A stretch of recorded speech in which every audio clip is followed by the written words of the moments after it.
এরকম ভাবে কি আর নাটক হয়? হ্যাঁ, এইভাবে যদি চলতে থাকে না, নাটক আর এই জীবনে শেষ হবে না। বলি, হাতে বাকি মাত্র 3 দিন। একটা নায়ক নায়িকা নেই, আমাদের হাতে একটা স্ক্রিপ্টও নেই। নাটক কি ছেলে হাতের মোয়া?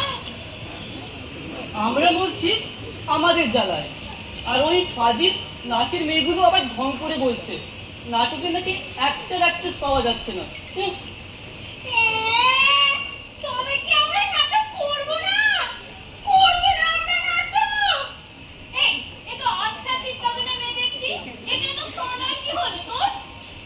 আমরা নাটক করবো, 100 বার করবো। না, করবো না। আগে একবার নাটক করে উদ্ধার হই, বাকি 99 বার পরের বছরে সোশ্যালে হবে। এই তো স্ক্রিপ্ট। তাহলে সবাই মিলে 2 ঘন্টার মধ্যে এখানে স্ক্রিপ্ট জমা করবি।